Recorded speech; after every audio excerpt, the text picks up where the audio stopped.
There we are. Good afternoon, everybody. Welcome to another college football Saturday, another Mountaineers Saturday. Greg Chris, along with Frank Fear.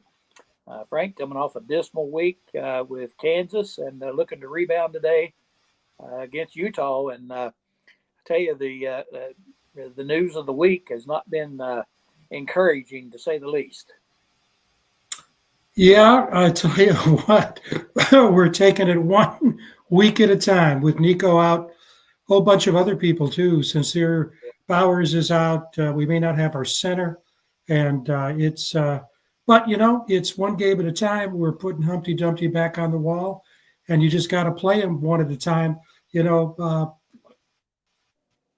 Joey put up the score from Joey on KSU, and Cincinnati is looking mighty good against Kansas. Should have had a touchdown return that was called back on a very dicey clip, and they got a field goal out of it to go ahead 20-13, but could have been worse. So we'll just take it one game at a time. Short week this week because we're playing BYU on Friday next week. We were just talking about that. Yeah. Yep, short week, and you talk about those scores. Looked at Kansas score, and after watching them against us, think, man, these guys are pretty solid. And then you see Cincinnati come out and hold their own, if not better, with them, and it makes you worry. But yeah, a lot of injury news for us, not good. But it is football, and you do have those things. And the thing about a year like this year. You don't want anybody to have injuries or anything like that. You don't want that to happen. But if it does happen, it does give you the opportunity, to try new people and put new people in where normally you wouldn't do that. And, in the running back situation, the quarterback situation, we may, I think we both expected a change there anyway. But, this forces the change. So we know we're going to see the change. And so it does give you the opportunity to play some folks and, get some experience. Find out about some people. So, again, you don't wish injuries at all, and you're not happy about it for sure. But if trying to find a silver lining, that might be at least give them an opportunity to get in there and show what they can do. Step up and make a name for themselves, and you never know. I mean, if you think back to Coach Rod's early years with us. He found Pat White and Steve Slayton due to injuries. Ben Eric was the starting quarterback. He got hurt, brought Pat White in, and he was dynamic. And so you never do know. And if there is a silver lining to these injuries, that is that maybe we get to see some different folks, and you never know, you might find a diamond in the rough. So always put a bright spin on it anyway. Yeah, I agree. And one of the guys we'll be looking at is seeing if Ty Edwards is back. He's questionable as of this morning, but Jacob Barrett, the tight end, should be back, although he's listed as probable. We're not sure. But, Jalen Henderson has played at Texas A&M. He's played power 4 ball. He looked good at the end of the Kansas game. Scored a touchdown, and we need more mobility, obviously, in the offense that Rich Rod runs. You've got to have a mobile quarterback. We didn't know, at least most of us didn't know, that the foot injury that Nico had probably was not just a function of last week, but he's been struggling with that foot since the beginning of the season, if not before. But he's out for sure, and one of the things that I think we have to consider too is that how big a game this is for Utah. They have not lived up to expectations. I don't know if you saw the Kansas State, the TCU Arizona State game last night. That was a heck of a game. These two teams plus Iowa State may be the class of the Big 12, but Utah thought they would be in that class. So far, not so good. And I was reading an article from the Salt Lake City paper, and they said one of the reasons is their wideouts have not played as well as they expected to play. And the prediction was, don't be surprised if Utah tries to go deep multiple times in today's game. Yeah. Yeah, it wouldn't be surprising. And watching them play, uh, you know, they look like a pretty good football team. It just, I don't know, just can't seem to get over the hump. And watched them against Texas Tech, I believe it was, and it was a pretty sloppy game really overall, but both teams looked really good to me. And you just feel like Utah is a pretty good team. And then you see the odds makers come in with the spot, and that's worrisome because those guys uh, typically are pretty good at that stuff, and pretty hefty spot in their favor, and it makes you worry. You just hope that they don't get it all together against us. And yeah, I wouldn't be surprised to see them, because we've been pretty staunch against the run for most of the season, and it wouldn't surprise me to see them come out slinging it around, and they have a very capable quarterback. Like you said, the wideouts may have not have been performing up to par, but yeah, you look for them to come out and start throwing the ball, and we've talked numerous times, and it's just about every game you got to get pressure on the quarterback. It's another guy that's pretty mobile, and we've got to, if they're going to do that, fine. But we've got to pressure him, make him throw it earlier than he wants to, and we got to cover folks. And you don't worry a ton about our defense, even though we gave up a bunch of points last week. Our defense has been on the field so much, and our offense just hasn't been producing. And I really think that that's a key. We'll get to our key to the games later on, but if you expect your defense to go out and perform, you can't have them on the field constantly.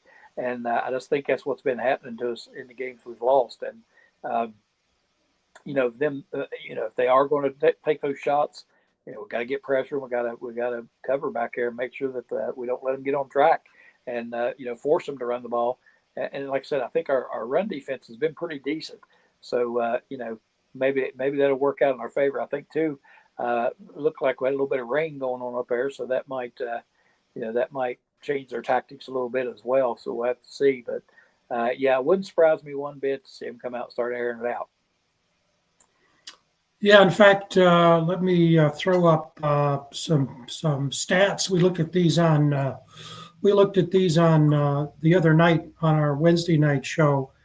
But if you look at that, as you said on Wednesday, you've got another dual threat quarterback in Dampier. Not earth-shattering stats, but someone you've got to watch for. He's the leading rusher and the leading passer. And we talked about the performance so far. They really only played one, what I would say is competitive team. That's Texas Tech at home. Texas Tech took care of them last weekend, 24 points. Puts a lot of questions in their, in everyone's mind about how good Utah is. But as we said Wednesday, and this sticks, the last three stats there, very balanced, 32, ranked 32nd nationally in total offense, 33 nationally in total defense, higher than West Virginia in both of those. But that last stat is something we're going to have to watch, and that is how they're doing with respect to third down conversions. That's incredible, 61%. And you can see WVU, we've struggled on that. In fact, when you look at the NCAA stats, it's the offense that has us down significantly in stats. I'm looking at them right now. We rank 109th in interceptions, that's given up, 129th in terms of fumbles recovered by the other team, 128th in the country in turnovers, and 91st in tackles for losses allowed. And so one of the big things, as you said, is we're going to be looking at the offense and seeing how the offense does this week, because it's obviously been the Achilles heel. Yeah. Yeah. We hopefully, you bring in a new quarterback. He looked pretty good last week, and of course it was kind of mop-up time, but he does have that mobility. So you hope that with him coming in, it doesn't. I mean, really and truly, if you look at like you just read those stats, unbelievable, really, pretty bad. And I don't think that bringing in another quarterback is going to make it any worse. I'll say that. So you hope that with some new blood in, that it might give us a spark. It might get us trending the other way a little bit. And, those the stats are abysmal. I mean, that's for your offense terrible. But, um, when you look at these games we've lost, you think about the performance of our offensive line, those stats aren't surprising. And, you look at the first game where we fumbled, I think 4 or 5 times in that first game. That stat's not surprising. But the yards lost, on tackles for loss against 91st in the country, that's pretty bad there. Which means your offensive line is just not performing, and our running backs are not getting clear and clean, and a quarterback don't have time to throw the ball, which in turn enforces interceptions, et cetera, et cetera. But you talked about Nico. We talked about every game. We talked about in the post game about how something just didn't seem right with him and his mobility, because you think back to last year, he was a pretty effective runner, and he wasn't quite as good as Garrett Green running the ball, but he was an effective runner when he came in the game. And this year he's just not. It's like he's just a step behind. With that being said, you think about that injury. That injury apparently has been there for a while, because he struggled, mobility wise, the whole season. So you just wonder how long that injury has been lingering and hurting him. So maybe, bringing in, somebody that's a little bit more mobile will fit Rich Rod's, scheme a little bit better. It might get, we may be more productive. I don't think, again, looking at these stats, I don't think we could be much less productive.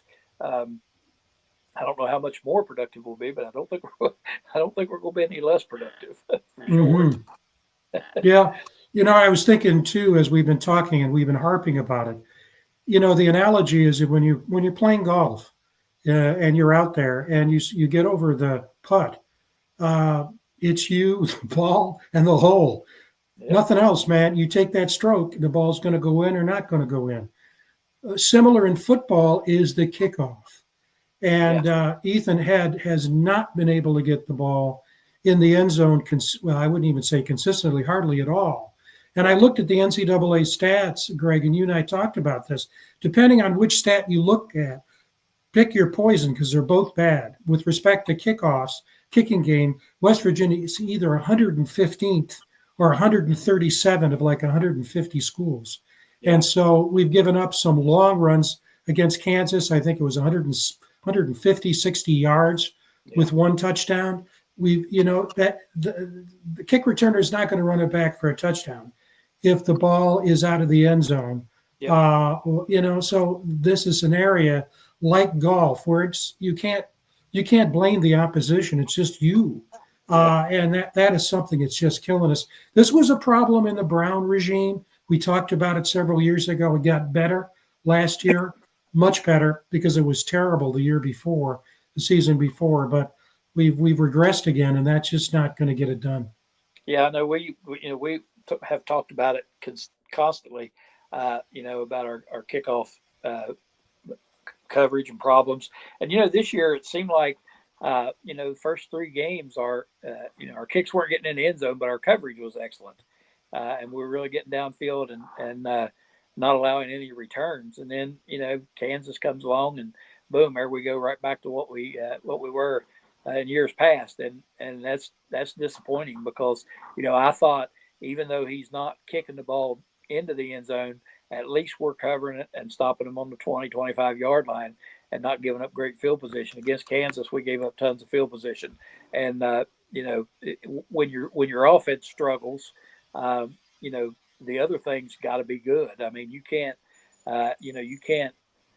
start every drive you have on your own 10-yard line because, the struggles of your offense. So this kicking game, it's just not, a bad reflective when you give up a return to the 45, 50-yard line. That affects the whole field position thing. Even if they don't score, it locks you in, in deep in your own territory. And, you when your offense struggles, you can't do that. You got to flip the field the other way. And, those special teams, and we've talked about that a ton, how important they are. And it's not just scoring points. It's about field position. And, it's a lot easier on offense to, open up the playbook a little bit if you're on your own 40 as opposed to your own 10. And these kickoffs and even our punt coverage, creates bad field position for us in the end, and so that's a big thing. And I agree with you. I just don't know why, and the thing is, he's shown that he can kick it in the end zone. In fact, a couple times I've seen him kick it out of the end zone, and I'm just thinking, why can't you do that every time? I don't understand that. I guess like golf, if you could make it every time, you would. But maybe he's trying to. I don't know, but it may be by design. Again, I know there's, some of these guys have gotten that, such good kickers that they can scheme around that kickoff and drop it in about the 3-yard line in the corner. And then cover it, but we don't seem to be real capable of covering it. So I have a hard time believing that it's by design. And he's just got to do better. I mean, he needs to kick it out of the end zone. Period. If he can kick it out, he needs to kick it out. Amen. Well, I called the Big 12 office on Timothy's behalf and asked if we could just post this score and then just drink beer and eat popcorn for the rest of the afternoon. They said no. But hey, I've got a surprise for you here. Let me put it up here. As you know, we always go through and make these picks. And where did I put these picks? Did I get these up here? Here we go. Looking at the wrong place. So I made a graph of our picks from Wednesday, and what we're getting into now, second week in a row, where our pickers, including you, are going with the other team, and I understand that. But the big surprise is, look at the bottom there, if you can read it. One of the great things about being in the network is that the network provides simulations. They're great games, and you can actually get a preview of the game. The Voice of College Football simulation of the WVU-Utah game has West Virginia winning by 8. 29-21, and kicking a field goal late to ice the game. Nice. So let's, I called the Big 12 office on that, and they just laughed at me. Total disrespect when I said, why don't you just have it? But anyway, by the way, that Vegas line now has climbed. It started at 9.5 Utah, then went to 13.5 Utah, then went down a point, and now it's back up at 13.5. So Utah is a big favorite. Yep. I would take that simulated score in a heartbeat. Absolutely. I hope we all hope that me and Mickey are wrong and you're right. I don't know if I can handle a 28-27. I might not survive that. But yeah, I hope we're wrong and you're right. But the odds makers. I'm sure the injuries have added to that line, and what people don't understand on these odds makers, what they try to do is get as many people as they can betting on both sides. You know what I mean? Yep. They want as many people betting on West Virginia as they do on Utah. That way they win no matter what. And this line, grows with the money, as the money comes in. So a lot of people obviously put money on Utah, and I get it, and like I said, that line's going up 3 or 4 points since all these injuries have been reported, and so it's understandable. But in reality,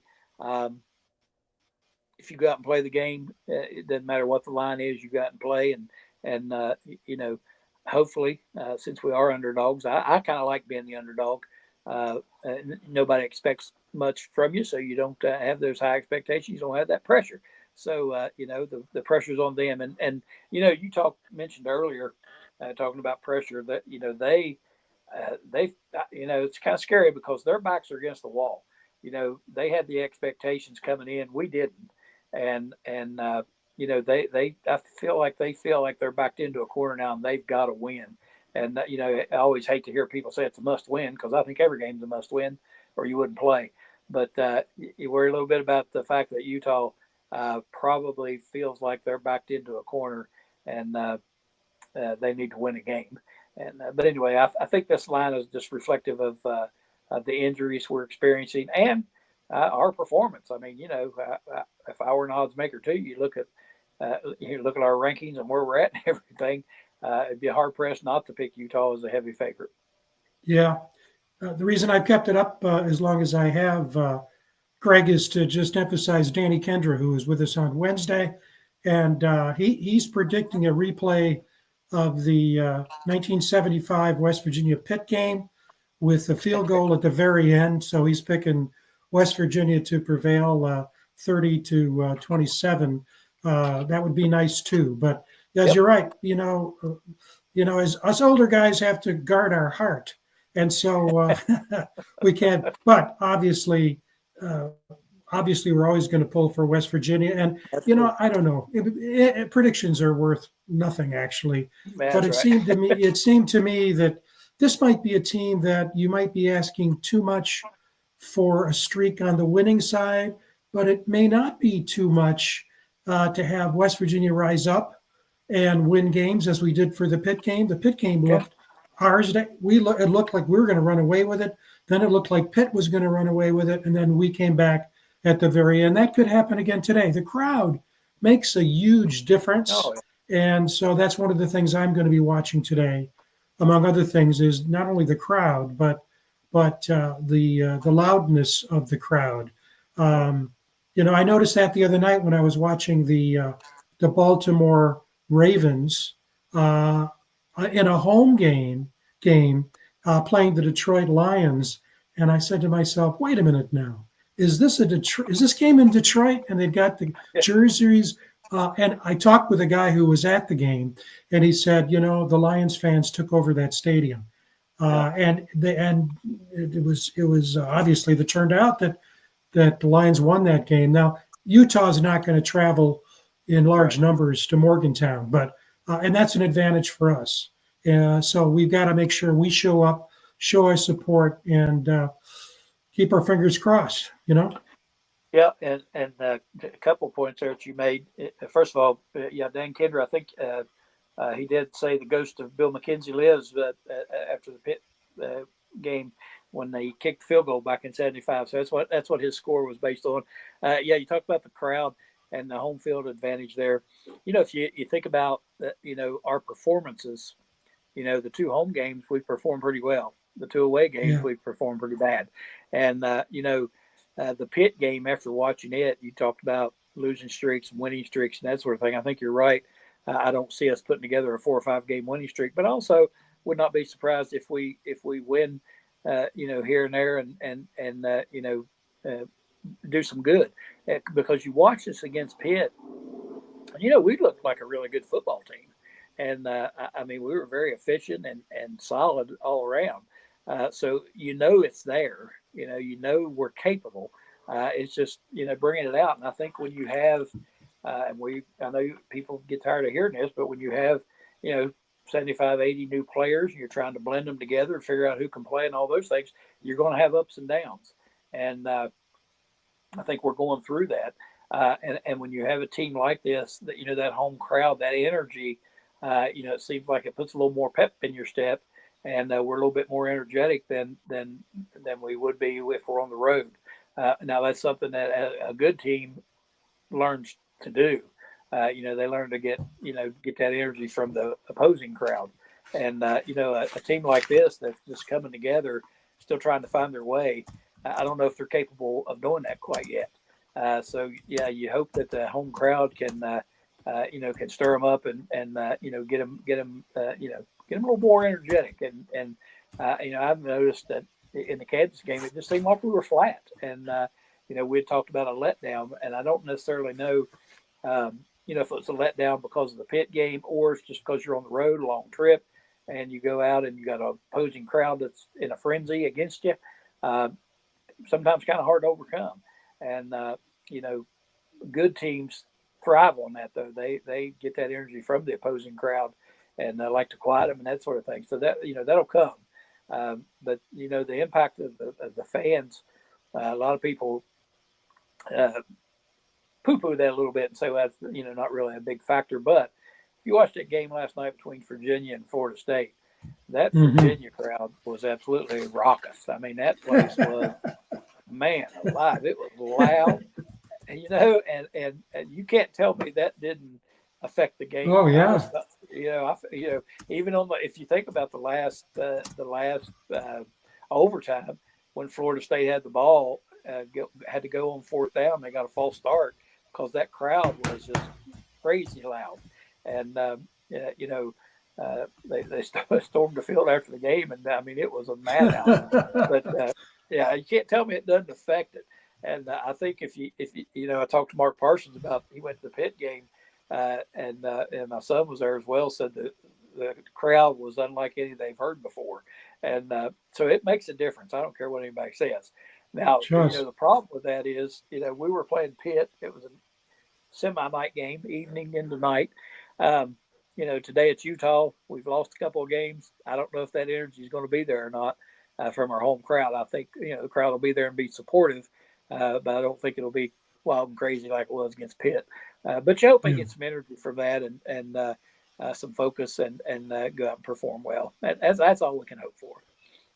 Yeah, absolutely. What's interesting about I have the Cincinnati KU score up at 27. Again, that game's at Kansas in Lawrence. And what's interesting about this game is that not so much Kansas, but the speed of Cincinnati and the offense looks awfully good. And for them to be tied, they've only lost to Nebraska. That was on a neutral field at the beginning of the season. Cincinnati looks much better than I think most people thought. Another team that's looking good, even though they got trounced last week by Indiana, is Illinois. They're leading USC, that has really come back. UCLA has not in Southern California, but Southern Cal has. Won last week at home, and traveling east is always a challenge, particularly long distances like that. But Illinois is looking awfully good. But I'll tell you what, Cincinnati. I wasn't a real fan of Satterfield when he went north from Louisville, but it looks like he's got that team in the right direction. Yeah. Yeah, they look good, and even watching them against Nebraska, I thought they looked like a pretty good team, and yeah, probably a little bit overlooked, and with some of the teams in the Big 12 that get the eyeballs. Cincinnati obviously is not going to be one because they're fairly new, I think, to the conference, but yeah, they're probably a little bit overlooked, I would say, just based on what I've seen. Now, I haven't got to see just a little bit of the game today, but yeah, they look pretty solid and yeah, pretty good program, no question. And they've really, over the last 8-10 years, Cincinnati really has boosted their program. I mean, I can remember back in the day when, playing Cincinnati was that was the one you marked off as a win. That was a pushover game, but the last several years they've built that program to where they're pretty solid, and I think I think they'll be okay in this conference. And again, just another. It's odd when you look at the Big 12 teams. When you look at you look at the Big 10, you think, well, Penn State, Michigan, just look at the SEC and you think Georgia, Alabama, LSU. When you look at the Big 12, you think, who's good and who's not good in this conference? There's the teams are all solid, with the exception of a few. I'm not throwing WVU in that mix just yet. Normally we are, but the teams are all solid, good, solid football teams, but nobody that jumps out at you as a superpower team, And I think that's a credit to the conference myself. I think that conference, again, I think it gets overlooked because we don't have that marquee name team out there, that's winning national championships like Alabama, Georgia, Penn State, et cetera, et cetera. But you look at the Big 12, and all these teams are just good, solid football programs, good, solid teams that beat each other up pretty good. And I don't think the Big 12 gets enough credit top to bottom because, to me, top to bottom, they're as good as any of the other conferences. Because when you go top to bottom in the Big 10 and the SEC, by the time you get down to the bottom half, not very good, But in the Big 12, I think you may have to get down to the bottom 3 or 4 teams before it's not very good. and I think we get overlooked a little bit because of that, just like Cincinnati does. Mm-hmm. Great. Here's another, I would say, a surprise. Wake Forest 20, Georgia Tech ranked number 16. It's good to see a team like Georgia Tech and Vanderbilt that have been more bottom feeders recently. But Georgia Tech is looked really good, and they're getting mid-third. They're getting spanked by Wake Forest, and you can see Joey put it up here. Kansas State is running away from UCF, and they've been in some very tight games. Kansas State, demoralizing in terms of losses, and Joey's also putting up here. Louisville's coming back a bit against Pitt. The thing that talking about the games last night, that game with TCU. Let me get that score up here. If I can find it, I had it up earlier. There we are. Let me get it up. TCU was up in that game 17-0. 17-0. And that game was at Arizona State. And then Katie barred the door. I'll tell you, Arizona State came back, won it at the end on a field goal. They have a really good quarterback that I saw at Michigan State, Sam Leavitt. I think would have been the starting quarterback at Michigan State, but then the Mel Tucker debacle occurred, and they all a lot of players transferred. But he is really, he transferred to Arizona State. They started winning. They're continuing to winning. I'm not sure that they're the best team in the Big 12. Iowa State's there, TCU there. But that was a huge win for Arizona State last night. Yeah, I kind of gave up on the game. I watched, it was late, and I watched a bit of it, and TCU was kind of dominating the game, and I thought, well, they're going to run away with this thing. So I went on to bed, and then, in fact, I hadn't even noticed the score until you mentioned it because I just thought I figured it was a blowout, and then you told me the score, and I was shocked because they were just dominating the game, and then Arizona State coming back like that and winning. But again, Frank, and I'll say this, just like I just got finished saying, these teams are pretty solid. Arizona State's a pretty good football team. They're not great. They're not somebody that jumps out at you, but they're a pretty good, solid team. And so you never know. And like you said, TCU had that thing. It looked like under wraps, and next thing you know, Arizona State comes back and wins it. So yeah, you don't know. And I think you're going to see a lot of that in the Big 12. I think. Again, I think these teams are all pretty similar. If you look at those top, 10 or 11 teams, all fairly similar. Nobody jumps out at you as being, super, super strong, but nobody's weak. Everybody's good and solid. And, I don't know that you always get that in these other conferences. You'll see, maybe, a loss here and there by, say, Georgia or Alabama or something like that. But when you see LSU play, I don't know, say one of the bottom feeders, and I can't think of anybody right off the top of my head to say it. They're blowouts, It's a bad game, and same way in the Big Ten. If Penn State plays Rutgers, for example, it's usually a blowout. But in the Big 12, it's close, And I know a lot of people are rolling their eyes and saying, that's just because neither one of them are very good. But I disagree with that. I think these teams are pretty solid. And, I think that shows when they play each other, these close games, and you never know who's going to win. I just put up the fact that Cincy, resilient as they are, has just kicked a field goal, and they're ahead of KU. And, what's interesting is if they can win that game, I just looked at it, they're playing Iowa State next week.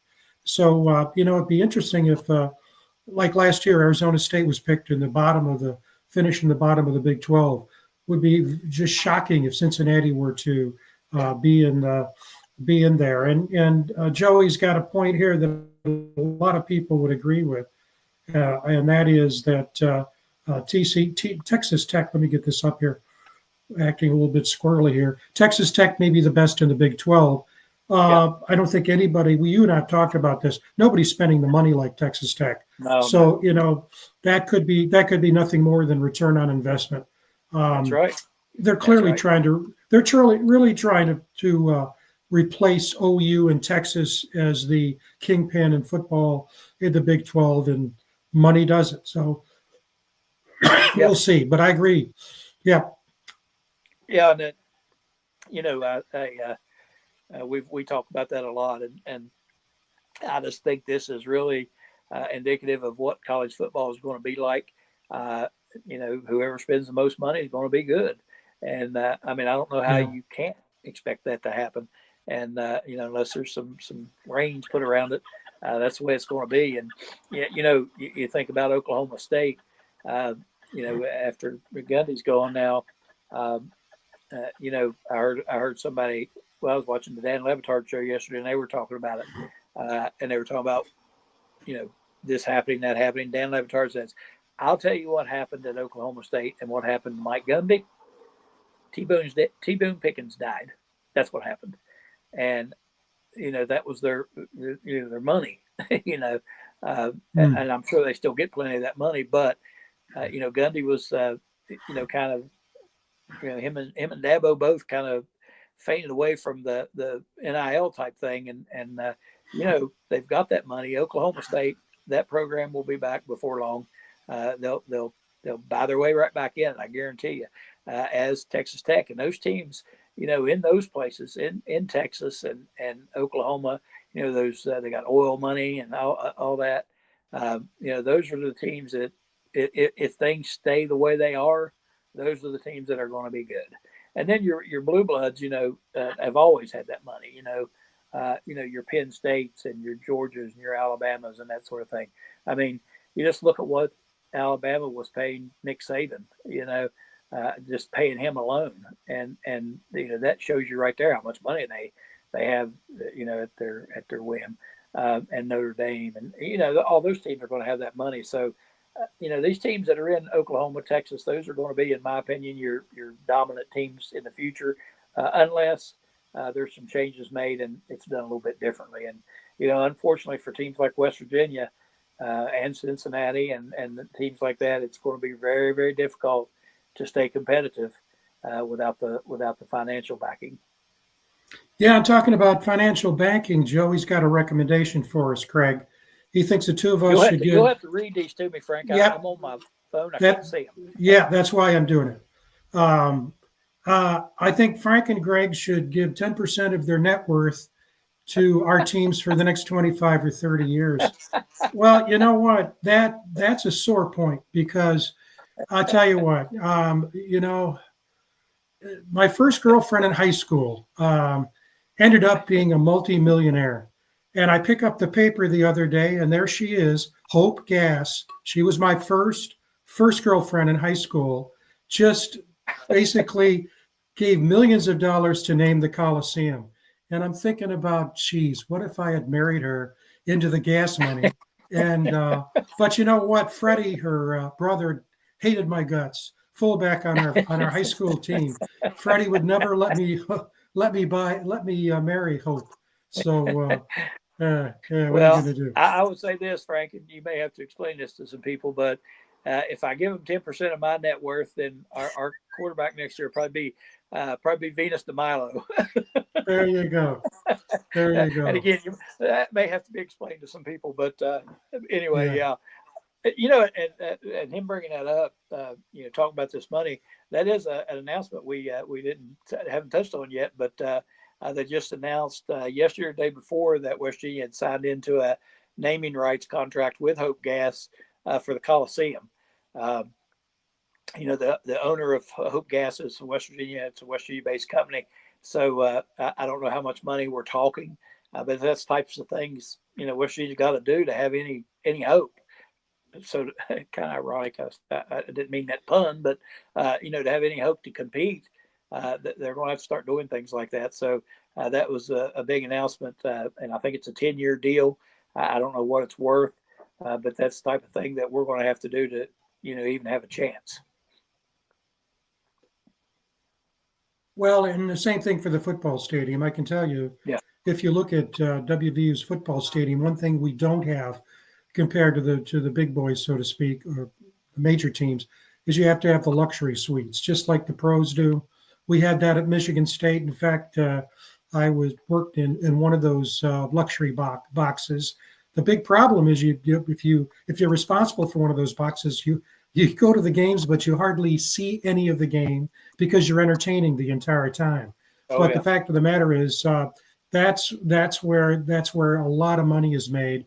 In fact, Michigan State built an extension of their football stadium on the home side just so that there could be those luxury boxes, and you're going to see that happening. So the naming rights, that's just one of many things.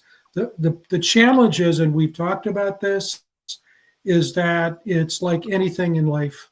You keep on chasing money without any kind of boundaries around it. All you're going to do is be a gerbil and run faster and faster and faster. Now, one of the reasons we don't have the boundaries is that a lot of the bigger schools, particularly the SEC and the Big Ten, do not want there to be boundaries, because if there are boundaries, they can't basically use their political and financial might to control. But at some point, either the NCAA or the federal government is going to put an end to this, and President Trump has talked about a commission. Problem is that with so many issues facing the country, that college sports doesn't go to the top of the list by any means, but it just this endless trying to get more money, more money. I know that's the game that's being played, but it's not a winning proposition. Joey has another comment here. If WVU was smart, they would have purchased every combination of the Powerball and won billions. There you go. Yeah, lottery, baby. Joe's got some plans. Maybe he needs to be hey, Joe. Graham Baker. He might get a job up there. He got some ideas. That's right. Yeah. Well, I don't know I don't care what you say, Greg. I still am sticking to my guns. Hope Gas is not a company. It's my former girlfriend. That's what I'm sticking to. And these days, the truth doesn't matter anyway. So that's exactly right. Say whatever you want to say. That's right. That's right. If you say it enough time, people will believe it. That's right. Dear old Hope. Hey, even if it's on tape or recording, it's all fake. That's right. That's right. Yeah, talking about the boundaries and that sort of thing. Yeah, this is not sustainable. I mean, you just can't. It just can't. I just don't see how it can keep going like this, unless unless people are okay with, an unbalance. And I guess I don't know if that's a proper term or not, but there's going to be, the haves and the have-nots, and when I see West Virginia's budget and I see the money that's coming in, I think, man, that's a lot of money, but it doesn't even sniff, a Texas Tech or a Texas or an Oklahoma. It's not even close, and it just can't continue to be that way. The only thing it's going to do is going to make them more competitive with each other. You're going to have teams that can compete with Alabama, Georgia, and you're going to have teams that they can all compete against each other, but we're not going to be able to compete with them. And there's got to be some parameters put around it and rein it in some way. I watching games, and I'm a flipper. I watch all kinds of games, and after I stay with West Virginia's game, but as soon as it's over, I start flipping channels, and I'm listening to these announcers who I abhor for the most part, but I don't know how many times I heard them say, "He's a transfer from," "He's a transfer from," "He's a transfer from." All the players are transfers from somewhere. And then I start noticing all the ones from West Virginia. And he's a transfer from West Virginia. I bet you I counted 8 or 9 I heard on the broadcast. He's from West Virginia. He transferred from West Virginia, and it just, I don't know, it's just something that is taken away from the game when that happens. And as much as that it is happening, it used to be, if you heard of a transfer, it was big news. Now it's big news if they're not. If they've been there for a couple of years, everybody's like, my gosh, that guy stayed there for 2 whole years, and it's just, to me, it's just taken away from the game. And the end result is going to be, you got your haves and your have-nots, and you will have your good programs that are going to stay good, because they have all the money. And that's just the way it's going to be unless they do something about it. And, you know, I think everybody recognizes that. So I'm hopeful that at some point, you know, there is some discussion about, you know, getting together and having some kind of a commission and some rules in place and that sort of thing. You know, the problem with the rules, you got to be careful not to violate.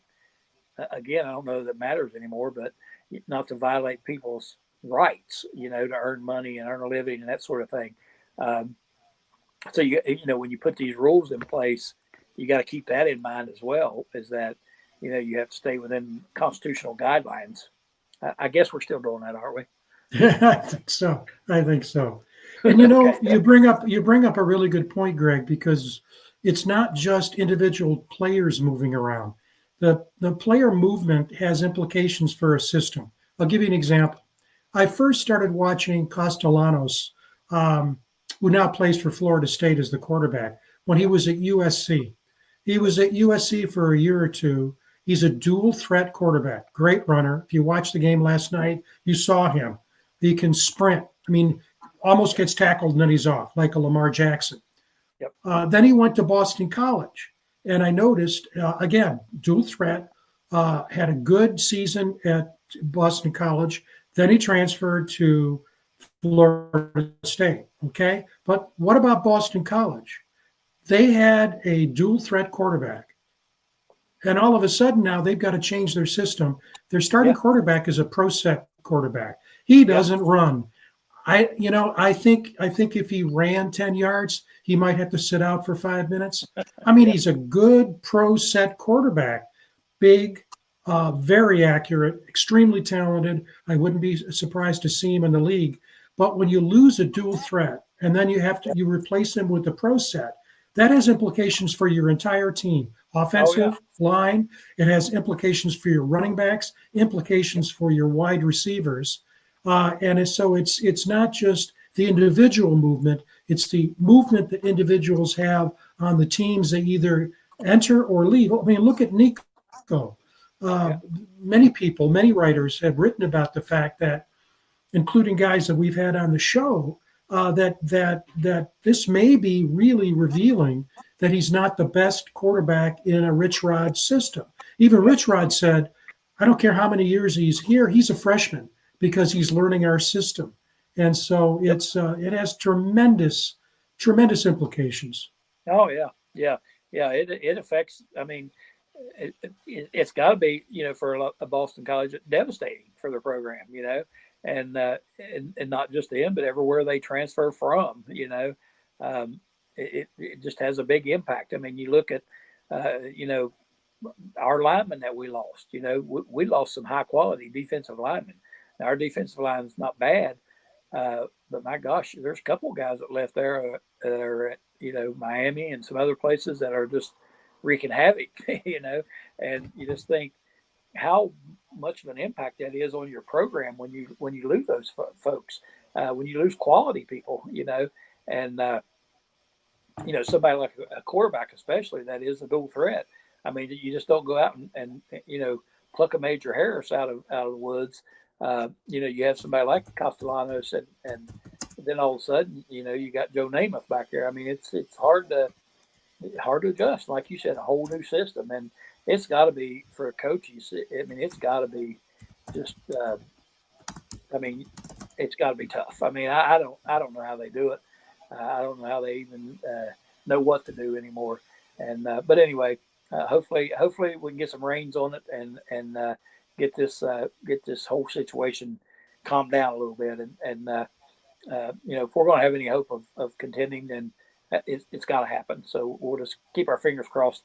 Frank, we're time wise getting a little short, so I think we need to probably talk a little bit more about Utah and get our what we think the keys of the game are going to be, and then get us onto the TV sets. I think so. Just one last point, just to follow up. I just put up, in fact, let me put it up here, that I put it up here, that Illinois is, I didn't put the USC score. I was quick on it. They 24-10 with 5 minutes left. It's not 24-5. It's 24-10 Illinois against Southern Cal with 5 minutes left in the third. But what I wanted to do was to look and see how Hudson Clement is doing. 2 passes, 20 yards, 10-yard average with a long of 11. And so he's right there in the mix at Illinois. And boy, we could use him. In fact, Joey has a bunch of scores. Well, Georgia Tech's coming back against Wake Forest. That's good. I'll admit I'm a Georgia Tech fan. Notre Dame's running away from Arkansas. Pitt's still ahead of Louisville. Duke is running away from Syracuse. Now, that is a surprise. They were just talking about what a hot property the Syracuse coach is. And then BG is behind Ohio University by 15. But yeah, let me put that. We can talk. Let's put the picks up again. Why don't you give your keys to the game and why you're picking Utah 36-21? Well, I think obviously the keys again are going to be our offense, and not so much scoring points. I mean, we need to score points. Obviously, if you're going to win, you got to score more points than the other guy. But our offense has to stay on the field. We've got to give our defense a break and let them rest a little bit every now and then. These 3 and outs are killing us, and I think that it's imperative that we possess the ball a little bit on offense so that the defense can rest some. I know it's hard to possess the ball on defense, but they got to hold on to the ball and get some drives established. Keep the defense off the field for a while, keep Utah's offense off the field. And, I think that would be a big key. And that boils down to our offensive line, which, quite frankly, I don't have a lot of faith in. But I think our offensive line has to perform. They've got to do a better job of protecting the quarterback. They got to do a better job of run blocking. They just have to improve, get back to the Pitt game. They've got to get back to that and improve. That would, I think, help us turnover wise. I think we wouldn't have to worry much about turnovers if they do their job. And like we talked earlier, the kicking game is going to be important. We got to get the ball in the end zone. We got to cover. I think our defense is going to be all right as long as we can contain that quarterback. And, I picked Utah just simply because of the lack of faith in our offense being able to stay on the field. And, that point total I picked, I think, was 36, I believe. 36-21. Yeah, 36-21. And I just think if our offense can't stay on the field and take some pressure off the defense, that we're going to be in trouble giving up lots of points. So that's my whole key is it's all around the offense. Mm-hmm. Well, I put up, Greg, you can't see it, but a comment from BPA 1985. And he said, Edwards is a game time decision. That's good news because he wasn't probable. But let's hope that, and I guess the reason why I went with WVU 28-27 is that my hope, and again, it's a heart thing, is much more than a head thing, is that with Jalen Henderson at quarterback, if Ty Edwards is back, then you've got a 1-2 punch. You can run the ball, and it seems to me that those two are very compatible with the Rich Rod offense. But you're absolutely correct when you look at the stats nationally in terms of our offensive line, and we're going to be playing without our starting center. The Pro Football Focus grades, we talked about that on Wednesday. They're generally poor, and for one player, they're toward the bottom of the country. So it's something that again, I hope on this, and so I'm picking a 28-27. Much like the end of the Pitt game, that we come back at the end and grab a victory, and that would make for a very nice post-game show. Absolutely. Well, Frank, I can tell you, again, I certainly hope you're right. That's my hope. I've been rooting hard for the Mountaineers, even though I didn't pick them. I'm rooting hard for them and hoping beyond hope that they do win and again, make for a much better post-game show. Speaking of the post-game show, we'll have Randy Flincham with us on the post-game show today after the game, and we'll be here roughly 30 minutes after the game concludes. we'll be back on the air, and we welcome everyone's comments. And we hope, again, it is interactive, so you can comment right on the screen as Frank will put them up. So spread the word to your friends and relatives that we're on the air with a post-game show. And I know, a lot of people, and Frank, and I'm not trying to be funny here, but it is helpful, I think, as a fan to be able to get on after a game's over, whether it's to celebrate or, to wallow in misery about a loss, celebrate a win. It's therapeutic, to get on here and talk about the game and what you saw and some of the problems or some of the good things, et cetera, et cetera. So, people are welcome to come in and comment and vent their frustrations or talk about their celebrations either way. Absolutely. And by the way, before I forget, in terms of picks, we do it every week. So far, Greg is leading the pack with 2 victories in 4 games, and Mickey and I have 1 each. And if you can't make us to the post-game show, we've got another great show coming up next Wednesday. Legendary Terry Bowden, coach at Auburn, Louisiana Monroe, Akron, and a lot of people hoped that he would be at West Virginia before the end of his career. He now does, living in Alabama, does not a weekly show, a daily show, every day except Wednesday. And so we're really lucky to have him next week.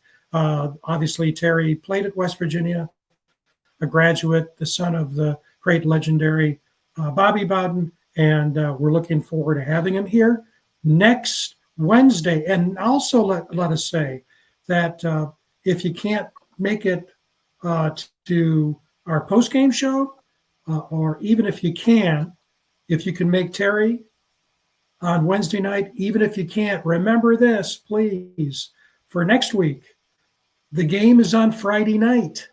So we'll be here with a pregame show next Friday, less than a week away, starting at 9 o'clock at night, because the kickoff in Utah is at 10:30. So we're going to say that again at the post-game show, just to remind people that the BYU game is a Friday game, and our show starts at 9 o'clock. Yep. Yeah, I'll have to try to talk my wife and let me sleep half the day Friday so I can stay up and watch that. So if I come dragging in a little late to the pregame show, Frank, you'll know what happened. I fell asleep. But yeah, give us something to do on a late Friday night. When you get old, you don't do anything else. So let's watch some Mountaineer football. It'll be fun. And Wednesday night, I can't wait for that. I'm looking so forward to that. That's going to be a blast with Terry Bowden. I know people will thoroughly enjoy that. I know we had Tommy on before. He was great, a lot of fun. I know Terry will be the same. He's a little bit more flamboyant, I think, than Tommy. So it should be lots of fun to have him on. So hope everybody will tune in to that. But don't forget us on the post-game show. 30 minutes after the game concludes, we'll be back with Randy Flincham. And as Frank has put up there, a couple of our good friends and helpers help us produce the show. Mark Parsons, Mike Dunlap. Shout out to both of those guys for all that they do to help us and to help us line guests up and so forth. I had a good dinner with Mark there last week, so that was a lot of fun. Got to see him, and I'm going down to Tennessee here in a couple of weeks. I'll get to hook up with him again, so looking forward to that. Appreciate everybody for tuning in to the pregame show for the Mountaineers. We hope that you enjoyed the show and our input. And again, spread the word. We'll be here after the game's over, about 30 minutes. Hope you'll join us for that. And we appreciate you tuning in. We look forward to talking to you after the game is over tonight. So let's go Mountaineers. Let's go get us a win.